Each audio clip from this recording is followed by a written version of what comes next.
10।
दो बात तो तुरंत बताएं।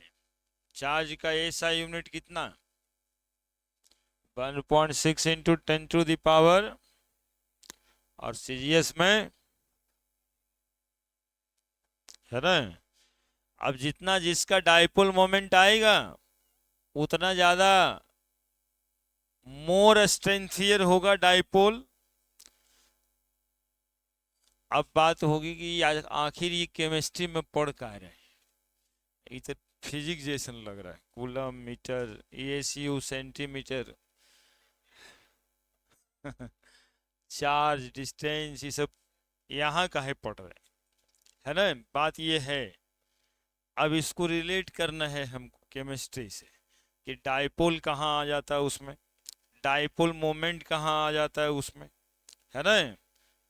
जल्दी लिखिए।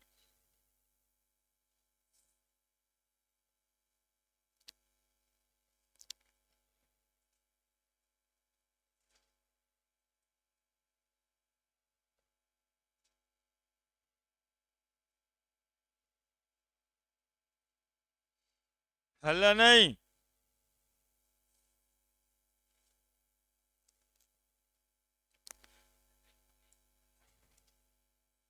ले लेंगे तो पूछे देते, बोला टेस्ट इतना दिए हैं सर कि अब अभी कुछ नहीं, कुछ पढ़ लीजिए फिर देते।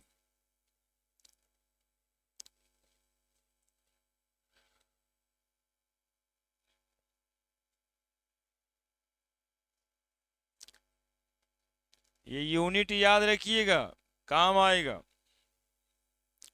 देखिए बढ़ रहे हैं।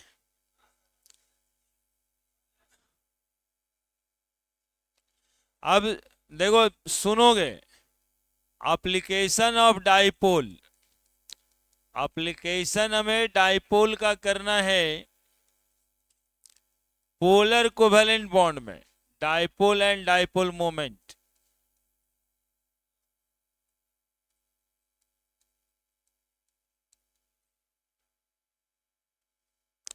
सुनना बच्चा, पहले देखिएगा, यहां बोलेगा कोई नहीं।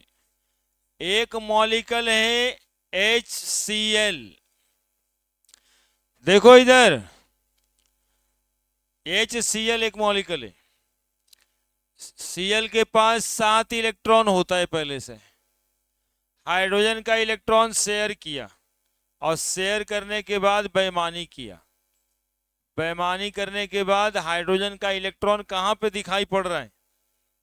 क्लोरीन की तरफ। ये एकदम वैसे ही है जैसे बेटा आपका सोता पड़ोसी के घर पर। इलेक्ट्रॉन हाइड्रोजन का है, इलेक्ट्रॉन हाइड्रोजन का ही है लेकिन रहता किधर है? क्लोरीन के तरफ। ठीक है, that is why electron density, यानी इलेक्ट्रॉन ज्यादा लग रहा है किसके पास? क्लोरीन के पास। पूरा है नहीं, लग ज्यादा रहा है, इसलिए इस पे स्लाइटली नेगेटिव चार्ज, और हाइड्रोजन पे स्लाइटली पॉजिटिव चार्ज। अब जरा आप हमारी निगाहों से देखिए, यह हाइड्रोजन एक बॉडी, ये क्लोरीन एक बॉडी, दो चार्ज बॉडी दिखाई दे रहा है कि नहीं दिखाई दे रहा है? दो चार्ज बॉडी दिखाई दे रहा है, और ये दोनों जुड़ा हुआ है बॉन्ड लेंथ से, है ऐसा कि नहीं है? दो एटम के बीच की दूरी एक बॉन्ड में क्या कहलाएगा? बॉन्ड लेंथ कहलाएगा। That is D, distance between two charge body, that is distance between two charge body. बताइए, ये Cl जिसको आप कह रहे थे, अभी हम आज से इसको कहते हैं कि एक डाइपोल है, तो क्या दिक्कत है इसमें? है दिक्कत? This molecule behave like a dipole और नॉट? ये मॉलिक्यूल बिहेव कर रहा है डाइपोल के जैसा या नहीं? तो जितना भी पोलर कोवैलेंट मॉलिक्यूल है, polar covalent bond containing molecule या polar covalent bond behave like a dipole, behave like a dipole. Clear है? और जब डाइपोल है तो and has fixed dipole moment, जब ये डाइपोल है तो इसमें डाइपोल मोमेंट भी होगा या नहीं होगा? Dipole moment. और डाइपोल मोमेंट कैसा क्वांटिटी है?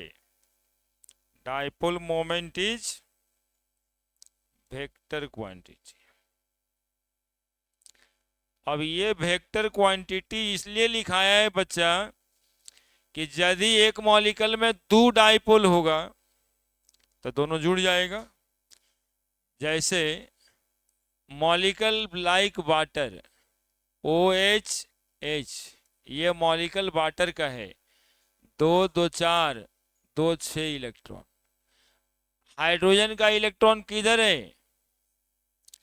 इसीलिए इस पर ऐसा निशान है। हाइड्रोजन पे कैसा चार्ज? ऑक्सीजन पे ओहो स्लाइटली निगेटिव। ध्यान देते रहना, हाइड्रोजन पे स्लाइटली। अब बताइए, ये एक डाइपोल हुआ कि नहीं हुआ? एक डाइपोल हुआ कि नहीं हुआ? और ये एक दूसरा डाइपोल हुआ कि नहीं हुआ? इस डाइपोल को μ1 बोलेंगे, तो इस डाइपोल को μ2 बोलेंगे। क्या? They have the two dipole. और डाइपोल यदि दो ठो है तो जब जुड़ेगा ये, तो याद है वेक्टर वाला सम, दो वेक्टर को ऐसे जोड़िएगा तो एक रिजल्टेंट वेक्टर मिलेगा ना, μr। और resultant vector μr is equal to, आप बताइएगा, फॉर्मूला होगा μ1 स्क्वायर जोड़ μ2 स्क्वायर जोड़ 2 μ1 μ2 cos थीटा का अंडर रूट। ये मॉलिक्यूल का डाइपोल मोमेंट निकालने का तरीका होगा, है ना। और यदि कोई डाइपोल मोमेंट आएगा मैग्नीट्यूड में, तो आएगा ही, तो पता चलेगा इससे कि कौन सा मॉलिक्यूल ज्यादा पोलर है और कौन सा मॉलिक्यूल और ज्यादा पोलर है ना। मॉलिक्यूल तो सब पोलर कोवैलेंट बॉन्ड है, तब पोलर कोवैलेंट बॉन्ड की मॉलिक्यूल जो है वो ज्यादा पोलर है कि कम पोलर है, ये बात डिपेंड करेगा इससे, किससे? डाइपोल मोमेंट के वैल्यू से।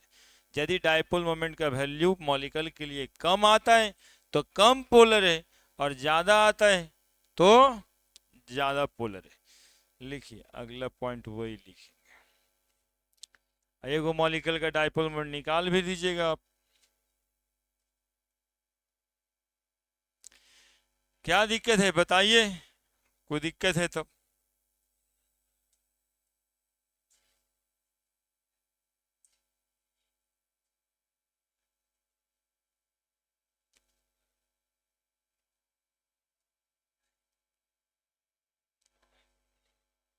अलग ही परेशानी। लिखिए लिखिए लिखिए। वो बच्चा एक्चुअली में पढ़ता कम है, पढ़वाता ज्यादा है। ठीक है, वो पढ़वाने आया है कि सर को जाके टाइम बदलवा देते हैं, 2 दिन बाद आया है। आज हमको जाना ही पड़ेगा, टाइम बदलवाना है। एक्चुअली में क्या है ना ज्ञानी बाबू, कि पापा मम्मी का बहुत आशा है आपसे।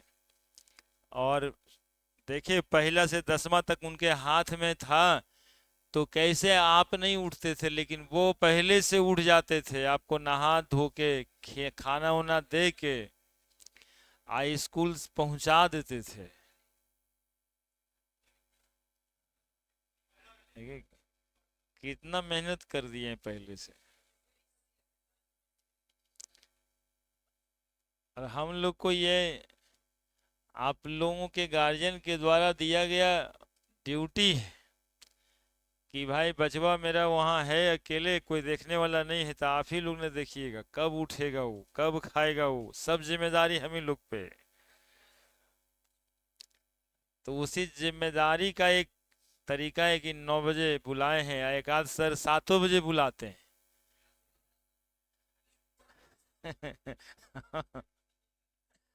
हाँ, तो ये तो आपका काम है, लेकिन ये हम ही लोग का काम है कि आपको जगवाएं, पढ़वाएं। आजकल बच्चा जाते सबसे ज्यादा कंफर्टेबल जानते हो क्या बजे पढ़ने में? रात के 8 बजे से 2 बजे तक।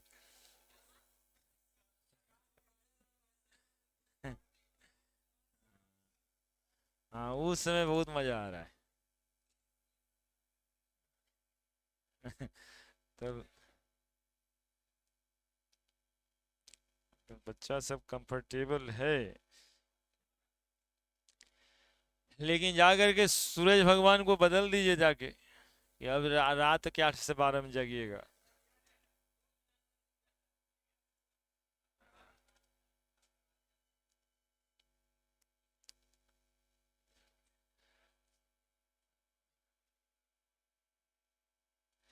तो ऐसा थोड़े, 8 बजे 8:30 नाश्ता का टाइम है कि 10 बजे टाइम है? आप लोग सो के उठते नहीं है टाइम से।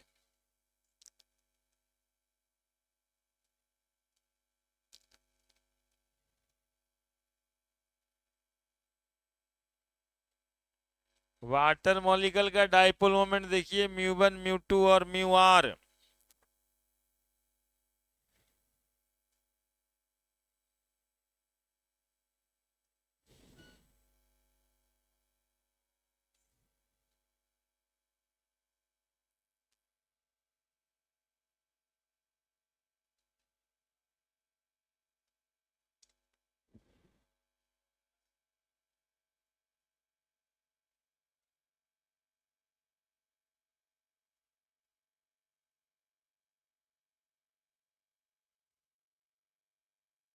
हम्म, पढ़ लो पहले, समझो ना।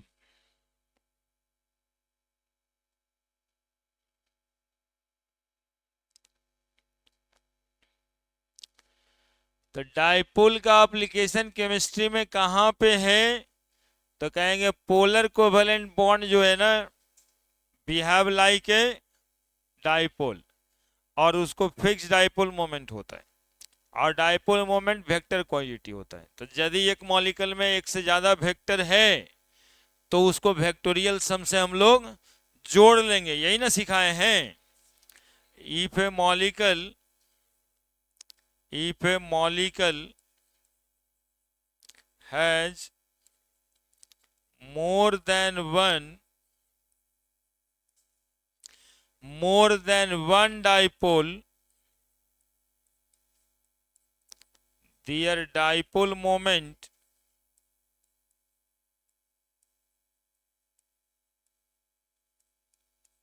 can be added through vectorial method. और ऐसा इसको कौन सा चीज कहते हैं, कुछ लॉ ऑफ ट्रायंगल वगैरह भी कहते होंगे मैथ, उसमें पाइथागोरस वगैरह कुछ कहते हो। हाँ। तो if A molecule has more than one dipole, their dipole moment can be added through vectorial method, है ना। वेक्टर वाले मेथड से दो डाइपोल मोमेंट हम लोग जोड़ सकते हैं, है ना। वेक्टर वाले मेथड से हम लोग दो डाइपोल मोमेंट जोड़ सकते हैं। जानते हो क्या होता है, वेक्टर वाले मेथड से दो डाइपोल या तीन डाइपोल चार डाइपोल जोड़ते हैं ना, तो जोड़ के कभी कभी जीरो भी आ जाता है, पढ़ा था। Equal and opposite vector cancel each other, नहीं, इसीलिए वेक्टोरियल मेथड लिखना जरूरी है। जोड़ का वेक्टोरियल मेथड का अलगे कहानी है, क्योंकि उसमें cos थीटा लगता है ना।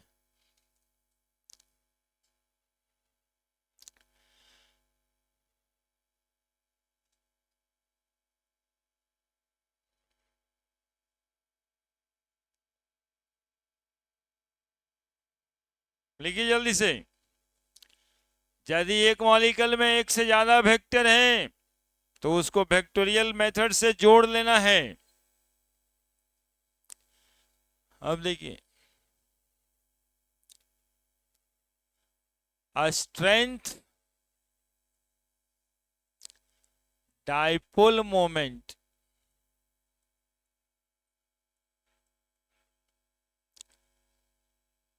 gave the strength of polarity of the bond in polar covalent molecule।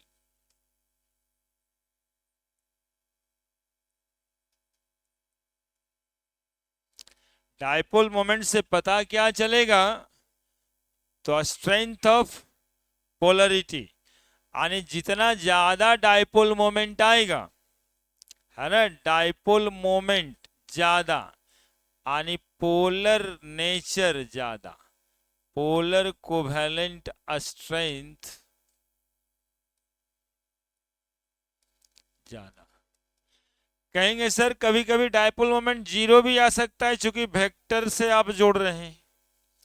तो यदि मॉलिक्यूल का डाइपोल मोमेंट यानी म्यू यदि जीरो आ जाएगा, तब क्या समझेंगे, इफ करके लिखना है। यहां लिखे समझ में आया है, एरो डाइपोल मोमेंट ज्यादा ज्यादा, डाइपोल मोमेंट तब पोलर कोवेलेंट स्ट्रेंथ, मॉलिक्यूल को ज्यादा पोलर कोवेलेंट कहेंगे।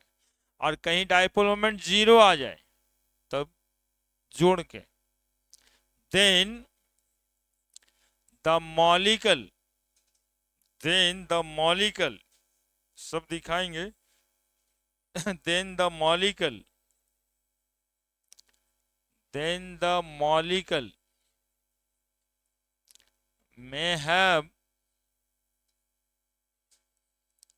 polar bond, but as whole the molecule is, as whole the molecule is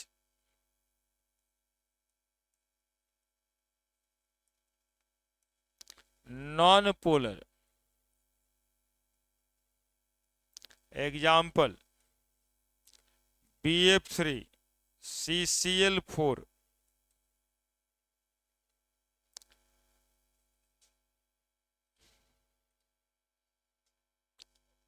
समझो बात को, क्या लिखें, dipole moment gave the strength of polarity of the bond. एक बॉन्ड कितना ज्यादा पोलर है, ये बात का पता किससे चलेगा, डाइपोल मोमेंट से। यदि डाइपोल मोमेंट ज्यादा आएगा तो बॉन्ड की पोलरिटी भी ज्यादा होगी। नीचे उसी बात को लिखें कि डाइपोल मोमेंट ज्यादा तो पोलर कोवेलेंट स्ट्रेंथ भी ज्यादा। लेकिन यदि डाइपोल मोमेंट किसी मॉलिक्यूल का कितना आ जाए, 0, इससे क्या समझेंगे, then the molecule may have polar bond, ऐसे मॉलिक्यूल में मॉलिक्यूल में पोलर बॉन्ड तो होगा, but as whole the molecule is non polar, लेकिन पूरा मॉलिक्यूल कैसा होगा, नॉन पोलर। जैसे जानते हो CCl4 के बारे में तुम्हारी किताब में छपा रहता है कि CCl4 has carbon chlorine bond polar but the molecule is non polar. भाई रीजनिंग टाइप का question. BF3 has the polar bond but as whole the molecule is non polar. तो कैसे देखेंगे, लिखिए पहले, डाइपोल मोमेंट 0 आ रहा है तो लिख ले हैं आंसर कि इस मॉलिक्यूल का डाइपोल मोमेंट पूरा का पूरा क्या आ जाता होगा, 0, इसीलिए वो मॉलिक्यूल में बॉन्ड तो है पोलर लेकिन पूरा मॉलिक्यूल नॉन पोलर। लिखिए, सर एग्जाम्पल के थ्रू दिखाते हैं, और एक डाइपोल मोमेंट मॉलिक्यूल का निकलवाते भी हैं।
Question,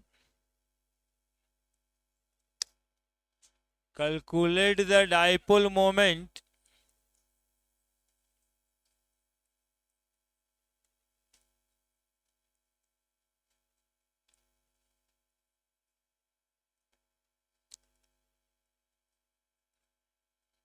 of a molecule HCl if their bond length is 1.65 angstrom. बस इतना सिंपल।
क्या करेंगे, calculate the dipole moment of molecule HCl। HCl का डाइपोल मोमेंट निकालना है। दियर बॉन्ड लेंथ दिया हुआ है कितना, 1.65 एंगस्ट्रम। तो देखो जी HCl, ठीक है, डाइपोल मोमेंट म्यू बराबर होता है formula Q into D. Charge तो एक उठेगा इस पे और इस पे क्या उठेगा, प्लस। चार्ज का value 1 unit of charge CGS में लेना, कितना के बराबर, 4.8 इंटू 10 ESU, ठीक है। और डी बॉन्ड लेंथ कितना दिया हुआ है? 1.65 एंगस्ट्रम। एक एंगस्ट्रम में कितना मीटर सेंटीमीटर? -10 मीटर, 10⁻⁻8 सेंटीमीटर, ठीक है। तो गुना करेंगे 1.65 इंटू 10⁻⁻8 सेंटीमीटर से, तो 4.8 इंटू 1.65 इंटू 10⁻10 8 18 ESU सेंटीमीटर। अब बताए थे 10⁻⁻18 ESU सेंटीमीटर को कहते हैं एक डिबाई, कहते थे। तो बस एक गुना करना है 4.8 इंटू 1.65, 4.8 इंटू 1.65, 7.92 है ना, 7.92। देखना 10⁻⁻18 ESU सेंटीमीटर को क्या लिख दें? डी बाई, मतलब डी, इतना डाइपोल मोमेंट आया इसका।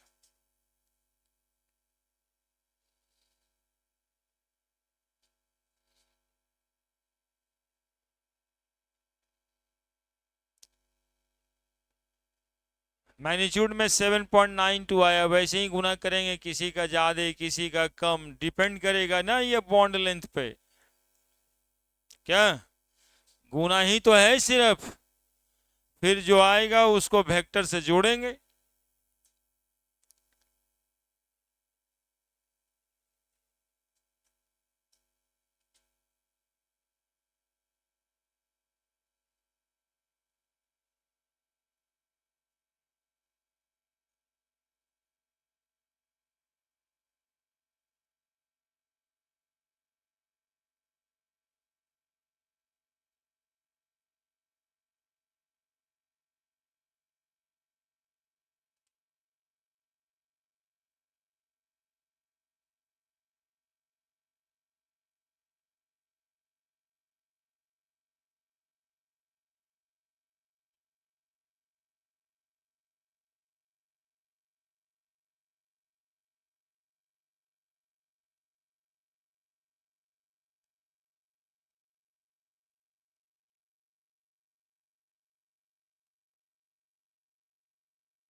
लिख दिए। अब देखिएगा एक दो मॉलिक्यूल, देखिए इसको समझने में कोई दिक्कत नहीं ना है। बॉन्ड लेंथ दिया हुआ था, बॉन्ड लेंथ मतलब ये दोनों के बीच की दूरी दिया हुआ है 1.65 एंगस्ट्रम। ए पर नॉट मतलब एंगस्ट्रम, एक एंगस्ट्रम में 10⁻⁻10 मीटर होता है या 10⁻⁸ सेंटीमीटर होता है। चार्ज का मैग्नीट्यूड पहले से पता है हम लोग को, ESU में लिखना था 4.8 इंटू 10⁻10 ESU, और ये लिखना था हम लोग को किस चीज में? CM में, क्योंकि ESU गुना सेंटीमीटर करेंगे तभी डी बाई आएगा। तो ESU इंटू सेंटीमीटर 4.8 इंटू 1.65 10⁻10 और -8 18 ESU सेंटीमीटर, दोनों को गुना किए 7.92 डी बाई, ठीक है। अब देखिए हर बार हमें निकालना नहीं पड़ेगा, क्योंकि केमिस्ट्री की तरफ से पढ़ रहे हैं। देखो मॉलिक्यूल कैसा है, एक मॉलिक्यूल की बात करते हैं, देखो एग्जांपल, दूसरा example, calculation of dipole moment ही कर रहे हैं, कैलकुलेशन ऑफ डाइपोल मोमेंट, लेकिन इस बार बिना बॉन्ड लेंथ का, ऐसे ही कर रहे हैं। वो देखिएगा जरूरी है, CCl4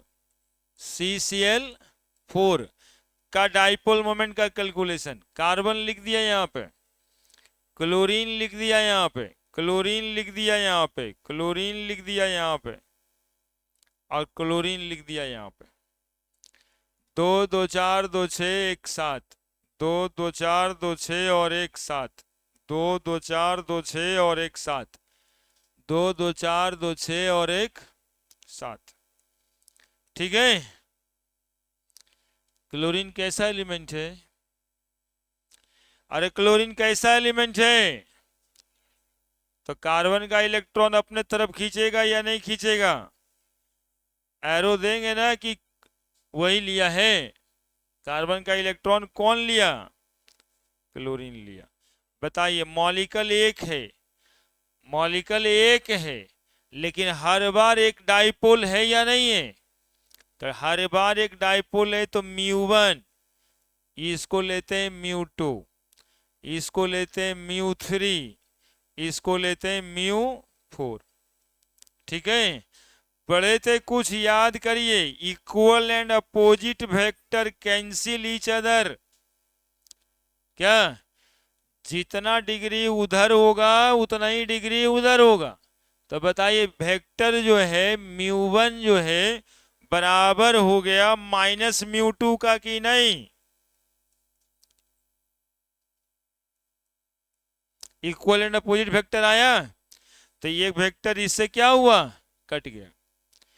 वेक्टर नंबर 3 और vector number 4 equal and opposite है। डायरेक्शन देखो ना, इक्वल एंड अपोजिट है। फिजिक्स में क्या करते थे भैया कि ऐसे लेकर के आओ, ऑरिजिन पे जाओ, ऑरिजिन पे टेल हेड करो, ये टेल हेड आएगा, इधर टेल हेड, दोनों बराबर मैग्नीट्यूड का रहेगा, तो कट के क्या आएगा? तो बस ये दोनों वेक्टर को उठा के वहां पे रखो, टेल हेड करके काट दो, इसको भी रखो, टेल हेड कर करके काट दो।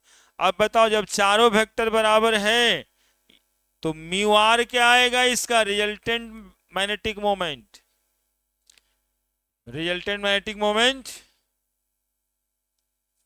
इससे ये कट गया और इससे, तो रिजल्टेंट वेक्टर बचा कुछ, जोड़ के कुछ बचा,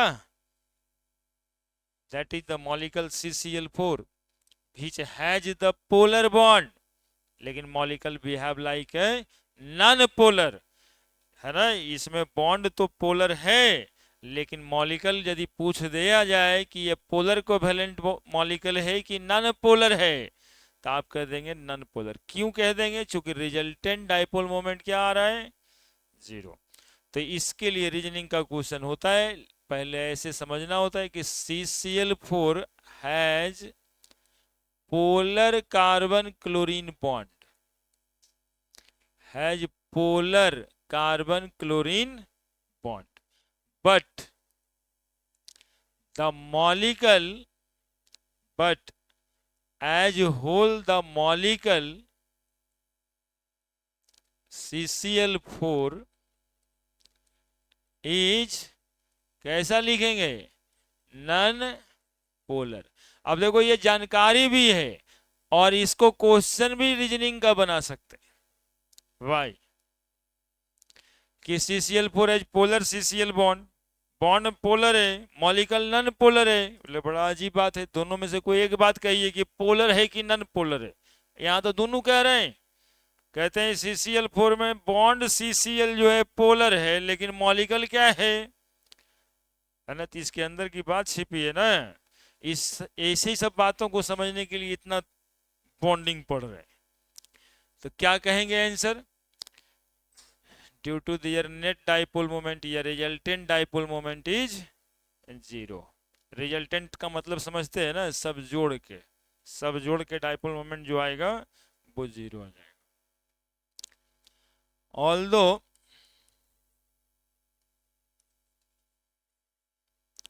CCl bond is polar, and has dipole moment, but the resultant dipole moment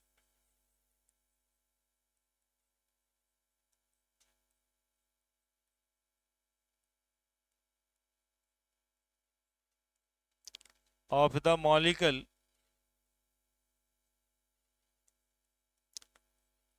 CCl4 is 0. So the molecule is non-polar.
समझ रहे हैं सब बात, कैसे कैसे क्या बात करनी है। एगो बॉन्ड पोलर है, इसको चेक करने के लिए एक वैल्यू डाइपोल मोमेंट निकालना पड़ेगा। अब एक मॉलिक्यूल में 4 गो बॉन्ड है, चारों एक दूसरे से कैंसिल हो गया, एक दूसरे को कैंसिल कर दिया, तो रिजल्टेंट डाइपोल मोमेंट 0 हो गया। मॉलिक्यूल कैसा हो गया? Non polar. ठीक है। अब ऐसे ही सवाल आता है कि NH3 और NF3 लिख दिया है, NH3 और NF3 कौन ज्यादा पोलर है? फोटो बनाइएगा तब है। हाँ लिखो लिखो जल्दी लिखो। लिखने के लिए भी तो तगादा करना पड़ता है। लिखिए जल्दी, कोई ना कुछ चीज है जो आपस में आप लोग कर देते हैं और फिर उसी पर बातचीत चलता रहता है। मेरे साथ रहिए, देखिए कितना अच्छा, यही तो दिमाग लगाने लायक है। ये इसको कैंसिल कर दिया, वो उसको कैंसिल कर, आप लोग करते भी यही रहते हैं। ये उसको बोला, वो फिर इसको भी बोल दिया, ये दोनों का बात का कोई वैल्यू नहीं। आप लोग भी तो ऐसे ही करते रहते हैं, ये भी बोल दिया ये भी बोल दिया, तो बात का वैल्यू खत्म। यही तो हम कर रहे हैं, इधर बोल दिया उधर बोल दिया, बात का वैल्यू खत्म हो गया, खत्म, जहां थे वहीं चल, है ना।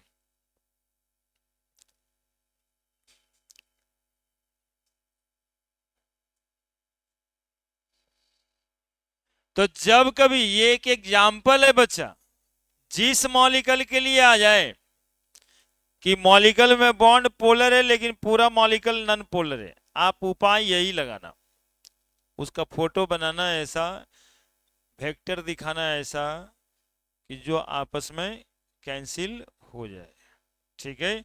और कह देना कि रिजल्टेंट डाइपोल मोमेंट 0 होगा, तभी उसका बॉन्ड रहते मॉलिक्यूल नॉन पोलर हो गया, पोलर बॉन्ड रहते मॉलिक्यूल नॉन पोलर हो गया, यानी पैसा रहते गरीब हो गया। क्योंकि एगो 2 लाख देने वाला था तो सोच रहा था पैसा है, तो एगो 2 लाख लेने वाला मिल गया, बात खत्म, जहां थे वहीं रह गए। नेक्स्ट, अब सवाल ये है कि देखो 2 मॉलिक्यूल है, 2 मॉलिक्यूल लड़ाते हैं इस बार, NH3 और NF3, पूछ रहे हैं which one is mole polar, है ना, विच वन, लिखेंगे पूरा, आप ऐसे ही सोचना, ऐसे लिखोगे ना तो कॉपी में थोड़ा इंटरेक्टिव होगा। Which one is more polar, है ना, और यहां देखो ये भाई साहब जो है ना सोच रहा है which one is more polar, है ना। Which one is more polar, NH3 और NF3, है ना, NH3 और NF3। अब देखो NH3 का फोटो बनाना पड़ेगा, इसके लिए नाइट्रोजन को 5 इलेक्ट्रॉन, 2 3 4 5, H H H,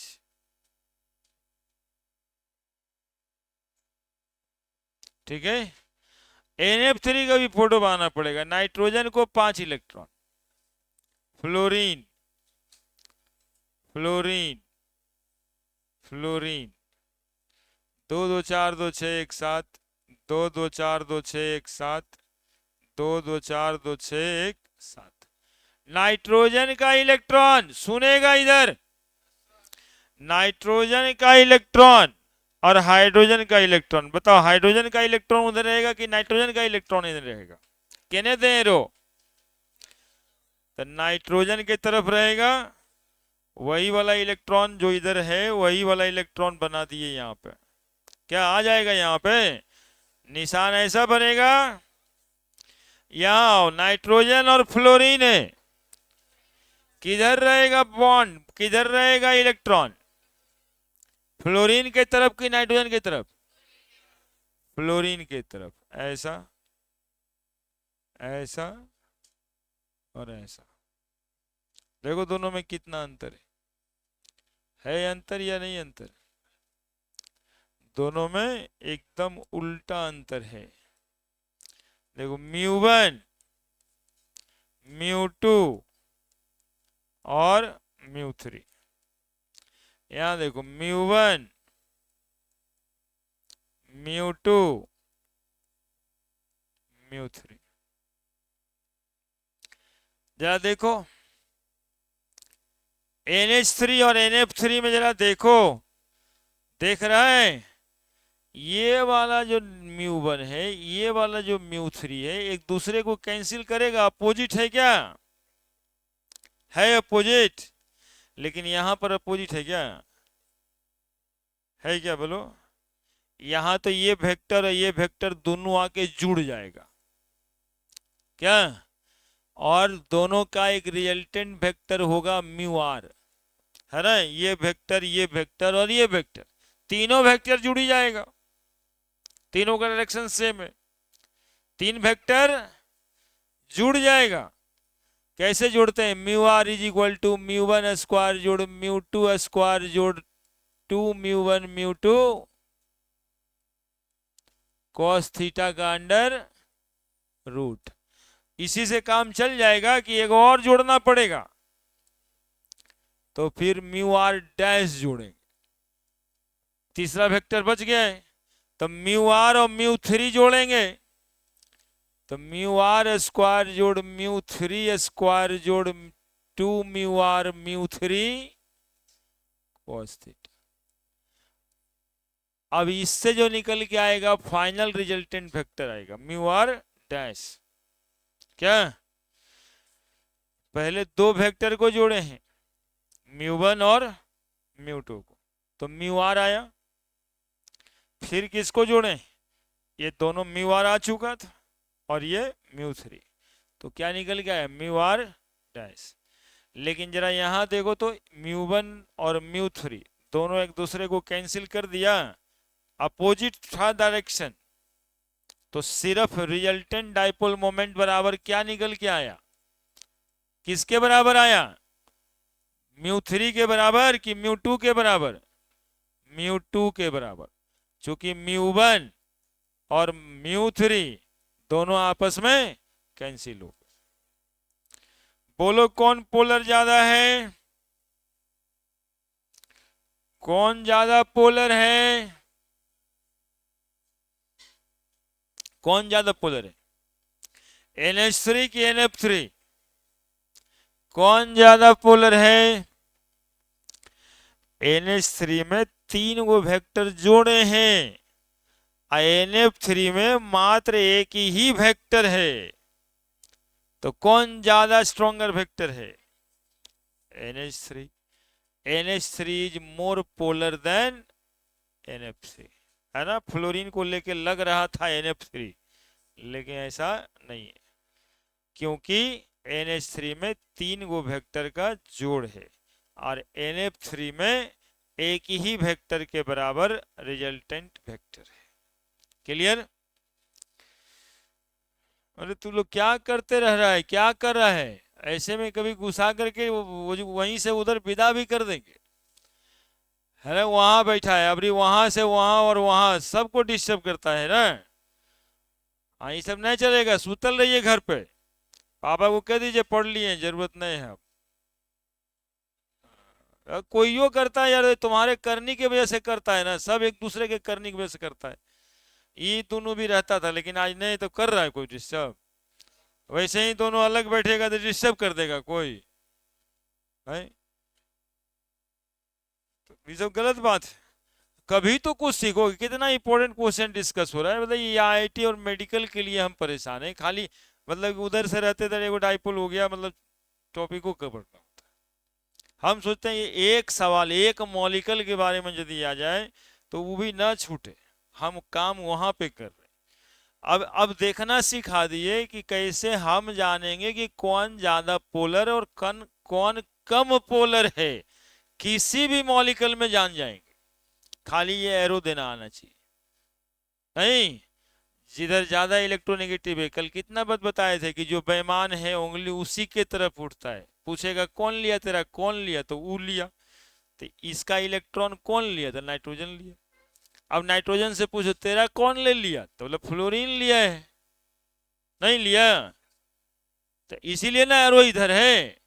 हम अपने से जानबूझ के इन्हें एरो दे करके काट रहे हैं कि वो खुद ही खुद हुआ है कि NF3 में वेक्टर का साइन इधर है, NH3 में वेक्टर का साइन इधर है ना। यही तो होता है सर समाज में, अपने सिर बनले घूमते हैं और कहीं उससे बड़का सिर मिल जाता है। नाइट्रोजन हाइड्रोजन के सामने सिर बन रहा था, हाइड्रोजन का इलेक्ट्रॉन अपने ले लिया था और नाइट्रोजन को फ्लोरीन से भिड़वा दिए, तो नाइट्रोजन का इलेक्ट्रॉन फ्लोरीन ले लिया। और तू बेईमान, तो उससे बड़का बेईमान है फ्लोरीन, सबसे बड़का बेईमान है फ्लोरीन, ठीक है। अब इसके वजह से यहां पर बातें हो रही है कि म्यू1 और म्यू3 एक दूसरे को क्या कर दिया है, कैंसिल कर दिया। तो इस मॉलिक्यूल का रिजल्टेंट वेक्टर सिर्फ एक वेक्टर के बराबर है, म्यू2, और यहां पे ये तीनों वेक्टर को जोड़ दिया गया, एक बार म्यू आर जोड़े, फिर म्यू डैश आर जोड़े, म्यू1 और म्यू2 जोड़ के म्यू आर आया, और म्यू आर और म्यू3 जोड़ के म्यू डैश आर आया। तो जुड़ा ना, तो जुड़ा तो वैल्यू ज्यादा आएगा, और यहां वैल्यू सिर्फ एक वेक्टर के बराबर आया तो कम आया। तो हम लोग इस बात से कह सकते हैं क्या कि NH3 more polar is more polar than NF3 as in case of NH3, the resultant vector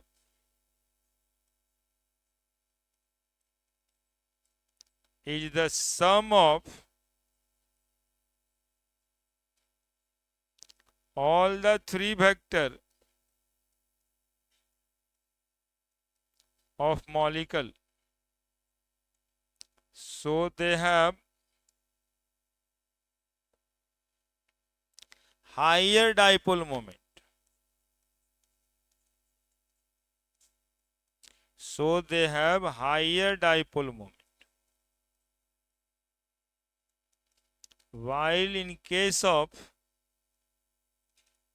NF3,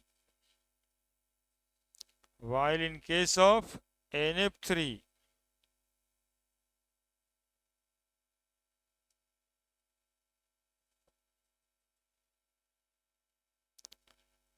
the resultant dipole moment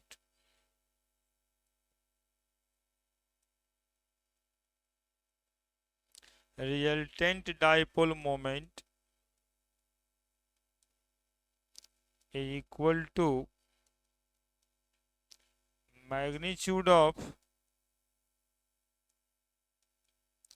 only one vector,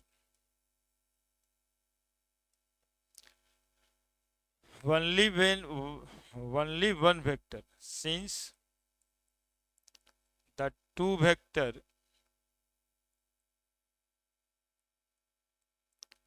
is equal and opposite,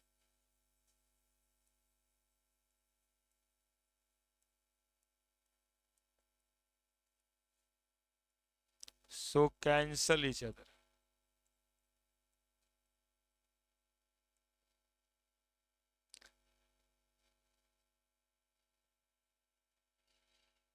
इसमें हम लोग को पता चला कि हम लोग कैसे देख पाएंगे कि कौन मॉलिक्यूल ज्यादा पोलर कोवैलेंट है और कौन मॉलिक्यूल कम पोलर कोवैलेंट है। NH3 में 3 गो वेक्टर को जोड़ दिया गया, NF3 में 2 वेक्टर इक्वल एंड अपोजिट होने की वजह से आपस में कट गया। कैसे कट जाता है वेक्टर वो भी बताए, टेल हेड करके काटे।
क्लियर?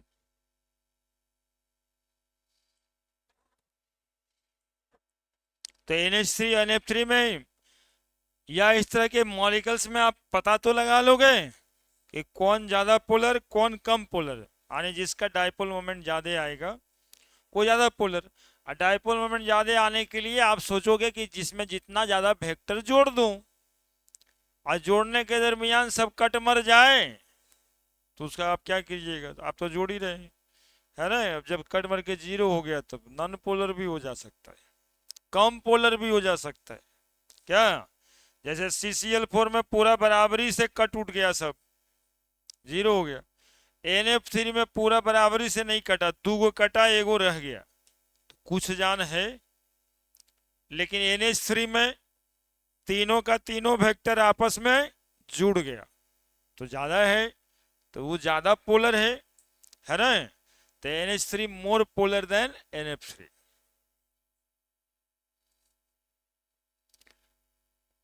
NH3 CCl4 तो पोलर ही नहीं है। हाँ, एक्चुअली में मॉलिक्यूल में कंपैरिजन ऐसा पूछता है जिसमें सेंट्रल एटम करीब करीब बराबर है ना? और CCl4 में पूछा जाएगा तो CHCl3 से पूछा जाएगा, है ना? कि CCl4 ज्यादा कि CHCl3 ज्यादा। तो CCl4 में तो चारों कट गया और CHCl3 में एगो रह जाएगा, नहीं रहेगा? तो CHCl3 ज्यादा पोलर हो जाएगा। क्या? चार गो बॉन्ड है ना आपस में कटा, तीन गो Cl के बॉन्ड है, तो दो गो कट जाएगा एगो बच जाएगा। अब देखिए थोड़ा सा जो नहीं देखे होंगे वो वाला मॉलिक्यूल देखिए। ऐसा मॉलिक्यूल कम देखे होंगे अभी तक आप लोग। ये क्या है? ये बेंजीन है ना? और बेंजीन में यहाँ पे लगा देते हैं एगो Cl, क्लोरोबेंजीन हो गया।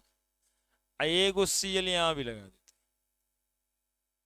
हैं, इसको बोलते हैं 1,4-डाइक्लोरोबेंजीन। नाम लिखना सिखाएंगे, 1,4-डाइक्लोरोबेंजीन। ठीक है? बोल रहा है पोलर है कि नॉन पोलर है, पूछा जाता है पोलर है कि नॉन पोलर है। देखो सिंपल, कितना सिंपल क्वेश्चन पूछा जा रहा है कि पोलर है कि नॉन पोलर, बस आपसे सवाल इतना ही है। बोलिए पोलर है कि नॉन पोलर है? तो कैसे सोचते हैं? सोचते ऐसे हैं कि कार्बन एक ठो होगा यहाँ पे, एगो कार्बन यहाँ पे, तो ये वाला इलेक्ट्रॉन तो ये लेके जाएगा, ये वाला इलेक्ट्रॉन ये लेके जाएगा। क्या लग नहीं रहा है क्या? इक्वल एंड अपोजिट वेक्टर नहीं लग रहा है? बोलो ना जी। एगो देखो कितना दूर ऊपर लेके जा रहा है उधर, ये Cl देखिए, ये दोनों के बीच का वैसे एंगल भी 180 डिग्री होता है, एकदम से इक्वल एंड अपोजिट। तो बताओ यदि ये μ1 है और ये μ2 है तो μ1 बराबर μ2 है कि नहीं? तो दोनों कट जाएगा आपस में, क्या नहीं? तो रिजल्टेंट डाइपोल मोमेंट क्या हो जाएगा? जीरो। तो मॉलिक्यूल कैसा हो जाएगा? However the bond is polar, bond तो पोलर है लेकिन मॉलिक्यूल कैसा हो जाएगा? नॉन पोलर, है ना? 1,4-डाइक्लोरोबेंजीन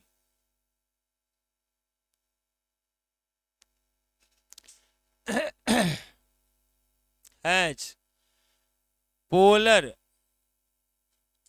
CCl bond, but the molecule is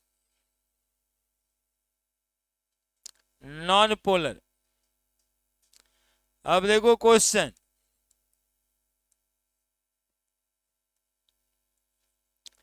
arrange according to polarity of molecule।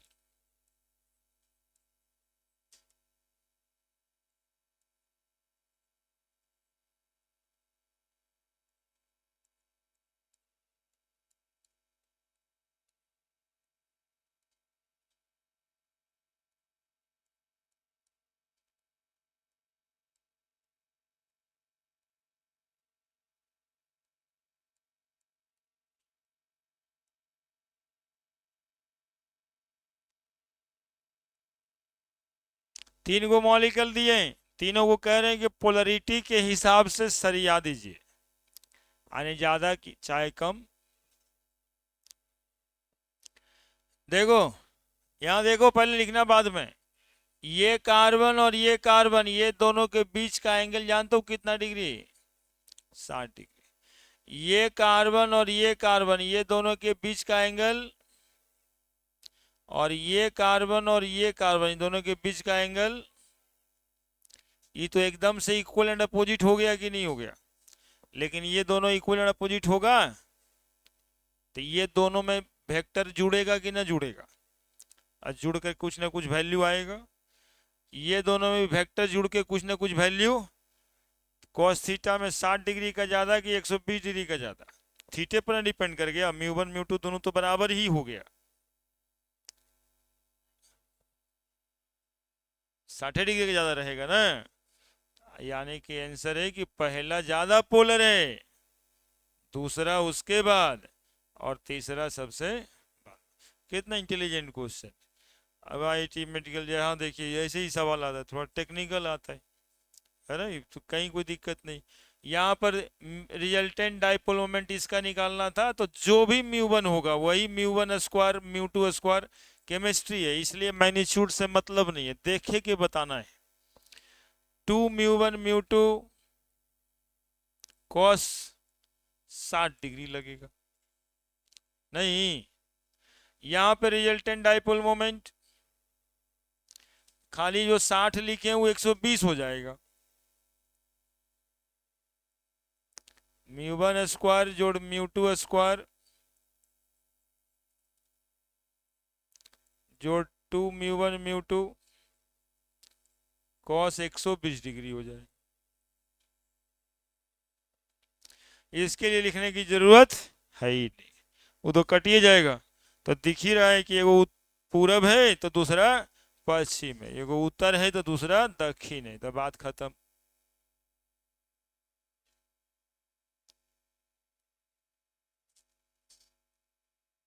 वो दिख रहा है ना, मॉलिक्यूल दिखना, ऊपर से लिख दिए हैं।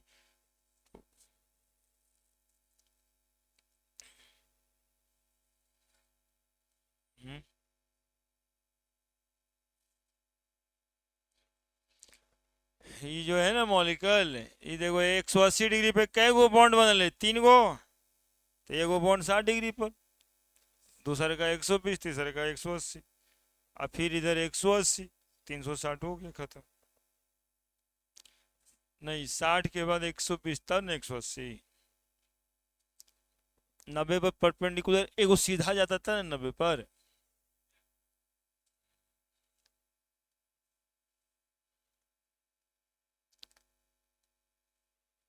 वो जो रिजल्टेंट लिखे हैं उस मॉलिक्यूल के नीचे लिख लेना, ऐसे नहीं कि हमरे जैसा चढ़ा उतार के लिख देना। हमारा पेन अलग अलग है इसलिए दिखाई दे रहा हो, तुम्हारा सब कट मर जाएगा एक के साथ।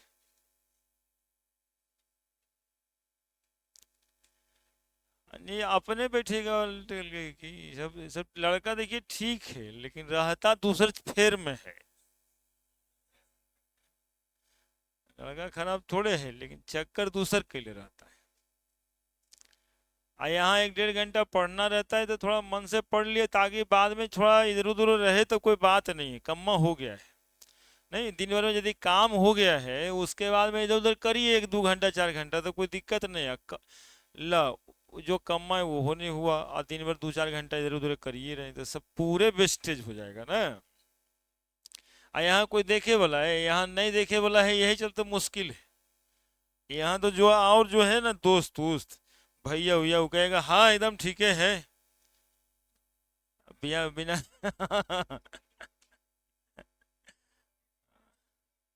हाँ ऐसे बोलेगा, वो चाहता रहता है ना, सब गड़बड़ है। हाँ, वो सुतल रहेगा, कहेगा वो बरस ला देना बस, यही उसका फ्यूचर है। पानी कहे चाहे ना कहे, अब इतना स्तर गिर गया है तुम ही लोग बताएगा, नहीं तो पहले ब्रश उरस लाने कर देता था कि तुम खुदे जा रहे थे, जरा ब्रशवा मेरा भी लेते आना। अब पढ़ेगा कोई जरूरत नहीं। है ना, अभी 12वां में पढ़ना ना, अभी सूतो। मुर्गा खाने का मन है तो लेते आओ ना मुर्गा बा। मतलब यहाँ जो पहली साल में आता है बच्चा, उसको लगता है कि हमको अप्रिसिएशन मिल रहा है, 10 लोग पूछ रहा है, और वो जो है अपना उससे काम निकलवा लेता है। अब बचवा का टाइम चला जाता है सो अलगे, जब सबके चक्कर में रहे का जरूरत नहीं। अपना काम करिए, जरा मना होता है तो ठीक है, लेकिन अपन काम छोड़ के, हाँ कुछ कुछ वही चलते रहता है, इसमें आप खुद भी दोषी हो जाते हैं ढेर। तो इस तरह का मॉलिक्यूल रहेगा तो समझ जाइएगा ना, 60, 120, 180। इधर भी रहेगा तो यही बतवा, ई नहीं कि ऐसे करके पूछ दिया है यहाँ पे Cl और Cl, आप रो रहे हैं कि यार ये नहीं वाला बताए थे सर, वो नहीं वाला बताएगा। तो ये तीनों पोजीशन भी एक है ना, उधर 60 डिग्री तो इधर 60 डिग्री, क्या? हाँ वही गया खत्म। फिर नहीं तो इधर 120 डिग्री, फिर इधर तो इधर से 180 डिग्री, एक है तीनों, यही तीन है उधर से भी, है ना। ऐसा नहीं कि अकेले में ऐसे पूछ देना तो सही में एक बात बता देते हैं आपको, पर हम के बच्चे का हाल है, एजस Cl है, एजस Cl है, ठीक है, यहाँ पे Cl है। तो एन से 180 डिग्री यहाँ तक बताते हैं ना हम, तो 180 और 60 240 डिग्री लिख के बैठल है। 240 डिग्री नहीं हो, उधर से 120 डिग्री ना है, इस सब पर ध्यान रखना है, ठीक है। फिर अगले दिन हम कह रहे थे कि ऑर्गेनिक का भी बैच स्टार्ट करना है हमको अगले दिन से, ठीक है। टाइमिंग 1 घंटा और पढ़िए, 1 घंटा और मतलब 10-20 मिनट यहाँ पे छोड़ के 1 घंटा और एक एक बैच फिर से भी स्टार्ट करेंगे, हालांकि जनवरी में शाम में, लेकिन करेंगे। हाँ 9 बजे चालू नहीं हो सकता, 9:15-20 हो ही जाएगा, हम कोशिश करते हैं। हाँ 9:15-20 तक आप लोग भी आ जाइए, आप लोग आते 9:45 तक। हाँ हाँ, हम आते हैं 9:15-20 तक।